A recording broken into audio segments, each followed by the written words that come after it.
રાજકોટના ઇન્દિરા સર્કલ ખાતે બનેલ સિટી બસ અકસ્માતની ગોઝારી ઘટનામાં 4 લોકોના મોત નીપજ્યા હતા, જેને લઈ NSUI દ્વારા કોટેચા ચોક ખાતે વિરોધ પ્રદર્શન કરવામાં આવ્યું હતું।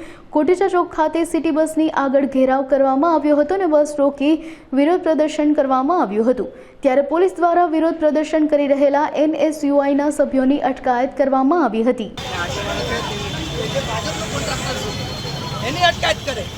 वारंवार लोकोना राजकोट म्युनिसिपल कॉर्पोरेशन ए जीव लई रही है। चेक पर टीआरपी गेमिंग जोन होय के कोई पण हो ए बेठो माई मोतरो लुचू ए ओ मेरा આવનારા દિવસોમાં આ કેવા માંગીએ છીએ અમે કે ખરેખર આ સિટી બસ રોકવી જોઈએ। હજી જાજા લોકોના જીવ જાય એમ છે।